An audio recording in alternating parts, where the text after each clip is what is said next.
Hey everyone, Chris Haddon, Jason Balin here with hardmoneybankers.com. Wanted to jump on video and talk about an important topic, the pros and cons of partnerships. Yeah, we see a lot of real estate investors in our business jump into partnerships really without knowing what the heck they're doing, even if they're looking for money, if they're looking for deals or construction. So a lot of good things coming. Check it out right now. When it comes to the idea of partnerships in real estate deals, what would you say is the right situation when you might want to consider a partnership instead of doing a solo mission? Good question. And it's funny because I think real estate in general, there's a lot of partnerships happening more than any other kind of business transaction or business deal. It is very common. And typically the reasons are, that you create partnerships is to find somebody with money, maybe find someone with a deal, someone that understands the construction and will do construction for you, or just overall managing a transaction and just putting the whole transaction together. So people can bring different resources or skill sets to the table in order to make a good deal happen, because it does require a number of different skill sets, different things. Exactly, and there's so many times that someone has a great deal, but they just don't have the resources to put it together. They don't have the money, they don't have this. You're right. I mean, it's in our line of work as lenders. There's so many deals that come to us, and people have a partnership. Either it's two people buying a property together, or they create a new entity, and they have separate certain parties being involved in that entity.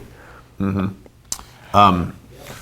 Yeah, we definitely see it a lot that people will have identified a property, but they won't know how to run construction, or it's very, very common too that people have seen a property they want to acquire, they can manage a job, and they need the money. Yeah. And oftentimes the people with the money are not going to be the people with the boots on the ground. Exactly. And I would say the ones that we see really just blow up all the time are the ones that just people aren't communicating correctly, and they're scrambling to, real estate deals have to close quickly. They're scrambling to get the deal together. The guy has the deal. Oh, hey, you put up the money. Great. They don't talk about the fundamentals or exactly what everybody wants out of that transaction. And if they do talk about it, things change in real estate. You make less money than you think, and they don't have any backup plans. And we see so many partnerships that just go sideways because, number one, improper expectations. They had, there was miscommunications throughout it. Right. And, people's goals change. In 6 months from now when a property sells, what I want out of it and what you want out of it may be different. Yeah. First things first, define exactly what the deal is in terms of who's bringing what resources, the amount of ownership of that deal or the company that you're going to have, and who's responsible for what throughout the process, because that does change.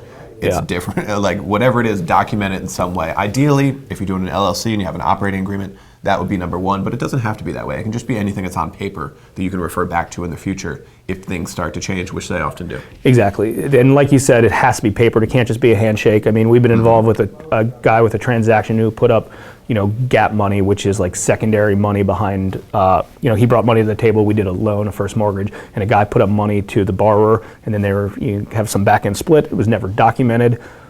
I mean, I hate to say it, but this guy could be screwed out of the money, and just like that, because the deal went sideways. So if a deal goes bad, even if it is documented, you're still going to run into problems. It could potentially run into problems, but at least you have something there. You could potentially go after each other in court if you want to. But more importantly, nobody wants to sue anybody, especially on these measly small real estate transactions. Yeah. So just make sure you have an open line of communication throughout the entire process, so you can work things out before problems occur.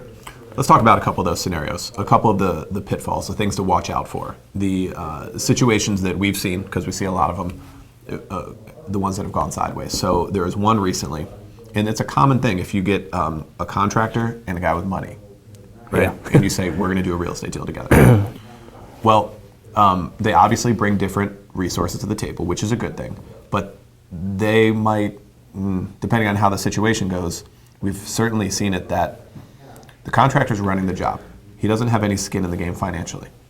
The money guy has all the skin in the game, but he might not be hands-on. He might not even be in the area. He doesn't have the sweat equity in the game. He doesn't have the sweat equity in the game. He might not have control of the transaction, like actually being able to see what's going on the property every day. And we've certainly seen it that if the job goes over budget, over time frame, it looks like there's not going to be a great exit and a big windfall. In other words, it doesn't look profitable anymore. The contractor who doesn't have any money in the situation can disappear, or maybe just be in poor communication, or maybe put the job on the back burner and work on something else. And then the money guy, oftentimes who is borrowed from us, is saying, wow, now I have to take over this property. I wasn't planning on this, whatever. And I mean, we've seen that a few times this year. That's probably the most common we see. And again, even if the contractor, typically the contractor comes into place and says, listen, I'm going to do all the work, I'll do all the sweat equity, I'm going to do it at cost. Well, that's all fine and dandy until all of a sudden, there's no money left into the deal because you can't sell it as high as you want. You have no incentive to stay in. All he's out is sweat equity. He's not out anything else. So we'd encourage, obviously, someone to put something in the game. Just something. Just some skin in the game, not just sweat equity. To that way, and also related to that situation, that topic. There's different personality types for different types of people. Sometimes it's good to have a different personality type than somebody else. Sometimes it's good to have the same personality type as somebody else. But it's more importantly, you need to understand the personality type of that person so that you can, relate to them, you can talk to them correctly. The contractor who has only sweat equity, he say, well, screw you. You put up all this money, but I'm the one here. I'm doing all the work. Yeah, I'm doing all the work. Hard. And it's hard, exactly. Right. And on your end, it's saying, well, you're right, but, at the end of the day, you're just out time. I'm actually out money. And on the other end, it's very hard to do partnerships with someone with the same personality type. You have two dominant personalities, freaking going at each other's head every day. Right. That's extremely difficult as well. So, those, we don't want to really kind of harp on just bad things because there are a lot of good partnerships that are out there. But, just keep in mind that, you really got to make sure, you put the right things in place, legally and communicating on the front end so you don't run into any problem issues. Yeah, define everything up front, and if you can if you can speak from experience and say this might happen, that might happen, like a money guy could be smart by saying, look, this is going to be a lot of work, and if it goes well, we're going to make a lot of money, but don't be surprised when you do all the work and I don't, because that's the deal. I'm putting up the money and you're not. Exactly. Be prepared to do a lot of work. Don't come back later on and be like, oh, I just did all this work. Like, that was the deal.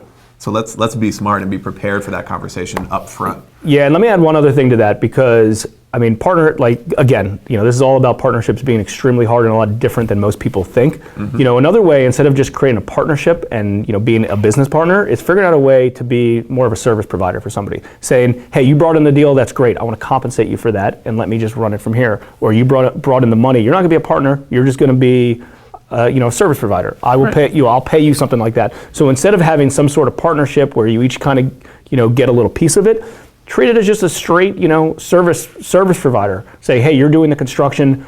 I appreciate it. Instead of you having a piece of the deal, why don't I just pay you a premium for your services fee-based. And things like that. You don't have to be partners in every deal. A lot of people feel like they do though in this real estate space, and we've always think about when we do joint ventures with people. Our joint ventures product is we're going to be the lender and we're going to have some sort of participation on the back end where we get a fee. It's still going to be your project. You're running the show. We have all of our stuff aligned on the front end. So yeah, just a different way of collecting fees. We're not going in as equity partners owning the thing. Exactly. So you want to talk about some pros of partnerships? Absolutely. And what good ones look like. Obviously, in a perfect world, when you go into a partnership, you always think they're going to be good. You wouldn't go into it if you didn't think it was good. And, obviously key things are communicating, trusting another person that they're doing the right thing. A business partnership and a business partner is meant to be, someone who you feel is better at something than you are, or someone that you feel is bringing more to the table than you are. That has skills that you don't have. Yeah. Yeah. You're not going to duplicate yourself and do the same thing. So that's just two of the same person. I saw one recently, and they're newer investors, and they're clients of ours, and they've been in here for meetings and things like that. And it's a guy and a girl. And they're just business partners. They didn't have any kind of previous relationship until they started doing real estate deals, and they're just about to exit their first one. And they're different people. Like the guy, he's more of the visionary. He has more resources. He's more of the business type. And she is like the pit bull, like cracking the whip on the contractors and on site every day, and kind of like what you wouldn't think would be the case, but they work very well together. And they're about to exit their first deal, I think, with a nice looking number. So that was kind of an unlikely partnership that seems like it could be a good fit long term. Yeah, absolutely. And for those of you that know Chris and I, we've been business partners since 2007, and the reason that it's worked is obviously we trust each other. We've split roles, so we each have our own roles that we're responsible for. Yep. And even though I may think that I may do something that's his responsibility differently than he does, and vice versa, we both have a trust that that other person is doing it the right way. So, True. which is extremely important. If you're bringing in a partner and you're trying to go in there and then manage a partner or say, you should do this, you should do this. I mean, there's one thing with having open lines of communication and maybe working through challenges, but at the same time, you need to trust that person that they're doing it the correct way and leave it be so you can spend more time on your own stuff. Yeah, trust is huge. And we saw a partnership dissolve over the summer. Some guys that we know, and yeah, they didn't trust what the other one was doing, and there was all kinds of backdoor arrangements and some poor communication and some things and luckily they wound it down and got out clean and no harm done. But trust is huge. I mean, without that, it's hard to even get into the rest of it, skill sets and resources and everything else, if a certain level of trust isn't there. And that is built over time too.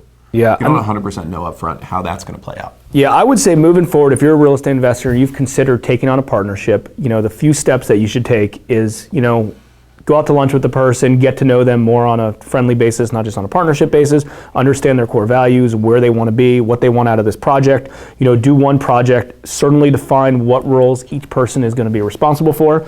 Have your game plan and have a backup plan and have another backup plan and have all things in place, because when you have this imaginary dollar figure in head that everyone's going to make, it's all fine and dandy, easy to make a partnership but that always changes and challenges always come up, and you want to make sure that when those tough times do arise, you can work through them appropriately.